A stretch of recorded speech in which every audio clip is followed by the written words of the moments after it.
கமல் ஹாசன் 7ஆம் தேதியில் பிறந்தவர்.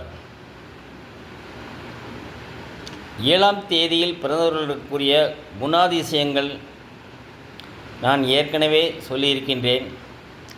சிறு வயதிலேயே கலை, இசை, சங்கீதம் போன்ற கலைகளில் சிறந்து விளங்குவார்கள் என்று திரு கமல்ஹாசன் அவருடைய கையெழுத்தை இத்துடன் இணைத்துள்ளேன்.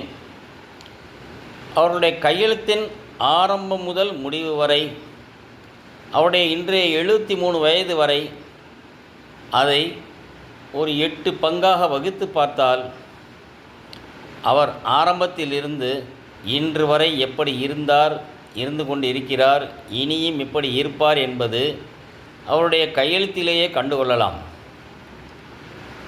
ஆரம்பமே மிகவும் உயரமாக இருக்கும். கொஞ்சம் படிப்படியாக உயர்ந்து உச்சத்திற்கு போவார். பின்பு படிப்படியாக சிறிதாக குறைந்து முடிவில் தனிவாக கையெழுத்து முடிந்திருக்கும். ஆனால் ஏதோ அதில் ஒரு உயர்வான எண்ணத்துடன் இருப்பது போல் ஒரு வளர்ச்சியை நோக்கி ஒரு சின்ன உயர்வு மட்டும் இருக்கும். அவரை பற்றி அனைவருக்கும் தெரியும். திரையுலகில் நடித்தவர், திரையுலகில் உயர்ந்த இடத்தை பிடித்தவர், போட்டியாக இருந்தவர், வளர்ச்சி அடைந்தவர். அவரை தெரியாத தமிழ்நாட்டு மக்கள் கிடையாது, ஏன் உலக மக்கள் கிடையாது. உலக நாயகன் என்றும் கூட பாராட்டப்பட்டவர். அனைத்து விருதுகளையும் பெற்றவர், அனைத்து விருதுகளுக்கும் தகுதியானவர், நல்ல நடிகர். மற்றபடி திரைத்துறையில் அவருக்கு உள்ள நட்பு, பழக்க வழக்கம், சில தேவையில்லாத விஷயங்கள் நமக்கு தேவையில்லாதது. இருந்தாலும் 7ஆம் நம்பர் எண்ணுக்கு உரியவர்களுக்கு உள்மனதில் மனம் தைரியமாக இருப்பதால் எதையாவது யோசித்து கொண்டே இருப்பார்கள். ஏதாவது சாதனை செய்ய வேண்டும், உலகத்திலேயே முன்னிலை வைக்க வேண்டும் என்ற உன்னத எண்ணம் அவர்களை உந்திக் கொண்டே தான் இருக்கும். அவர் ஒரு முறை சொல்லியிருப்பார், நான் எவ்வளவுதான் பெயர் பட்டம் வாங்கியிருந்தாலும் கின்னஸ் ரெக்கார்டில் 700 பக்கம் உள்ள ஒரு புத்தகத்தில் ஒரு மூலையில் கமல்ஹாசன் என்று ஒரு தமிழ் நடிகர் ஒருவர் இருந்தார் என்ற எழுத்து இடம்பெற்றாலே போதுமானது என்ற அளவிற்கு அவர் ஒரு தாக்கத்துடனே இருந்தார். அந்த அளவுக்கும் உயர்ந்து விட்டார். அவர் மனதில் என்னென்ன நினைத்தாரோ அதெல்லாம் சாதித்து விட்டார்.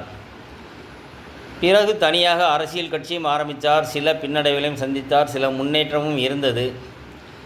இருந்தாலும் அவர் எம்பி பதவியை பெறுவதற்கு 1000 விமர்சனங்கள் இருந்தது. ஆனால் அவர் உள்மனது, நான் எங்கே செல்ல வேண்டுமோ அங்கே சென்று என்னுடைய கருத்தையோ என்னுடைய திறமையை வெளிக்காட்டுவதற்கு சில இடைஞ்சல்கள், அவதூறுகள் எதையும் பொருட்படுத்த மாட்டேன் என்று உறுதியாக இருந்து அதில் வெற்றி பெற்று மாநிலங்களவை உறுப்பினராக ஆகியிருக்கின்றார். ஆனால் என்னுடைய கணிப்பு, அவருடைய கையெழுத்து முடிவில் இன்னும் ஒரு சிறு டிக் போன்று உயரமாக அமைந்தால் இந்தியாவின் ஃபாரின் அம்பாசிடராக கூட இவரை நியமிப்பதற்கு வாய்ப்பு உண்டு. ஆனால் அது அவருக்கு அதில் நம்பிக்கை இருக்க வேண்டும். அது சம்பந்தப்பட்டவர்களே அவர் கலந்து கொள்ள வேண்டும். ஒருத்தருடைய கையெழுத்திலேயே அவர்களுடைய தலைவிதியை எந்தெந்த வயதில் எப்படி இருக்கும் என்பதை அவர்கள் நிர்ணயித்து விடுகிறார்கள். பெயர் நீளமாக இருப்பதும் ஒரு வகைக்கு நல்லது தான். ஆயுள் பலம் அதிகமாக இருக்கும். சிறியதாக போடக்கூடாது. உருட்டி முட்டை போல் குழம்பி கொண்டு போடக்கூடாது. பின்னலாக இருக்கக்கூடாது. வீச்சாக இருக்க வேண்டும், உயர்வாக இருக்க வேண்டும். முடிவில் ஆரம்பம் அளவுக்கு உயர்வு இருந்தால்தான் அவர்கள் பிறந்ததிலிருந்து கடைசி வரைக்கும் உச்சத்திலேயே இருப்பார்கள். இதற்கு கமல்ஹாசனும் ஒரு உதாரணம். இன்னும் ஒரு சீர்திருத்தம் செய்தால் அவர் உச்ச நிலைக்கு இன்னும் இதற்கு மேலும் உயர் பதவி அடைவதற்கு வாய்ப்பு உண்டு. நன்றி. இதுபோன்று பல தெரியாத தகவல்களை தங்களுக்கு தொடர்ந்து தெரிவித்து கொண்டே இருப்பதற்கு எனக்கு ஆதரவு தரும் நல்ல உள்ளங்களுக்கும் நன்றி. என்னுடைய சேனலை சப்ஸ்கிரைப் செய்து கொள்ளாதவர்கள் செய்து கொள்ளுங்கள். நண்பர்களுக்கு பகிர்ந்து கொள்ளுங்கள். உங்களுக்குள்ளே கலந்து உங்களுடைய கையெழுத்தை நீங்களே ஆய்வு செய்து உங்களுக்குள்ளே ஒரு முடிவை எடுத்துக்கொள்ளுங்கள். நன்றி.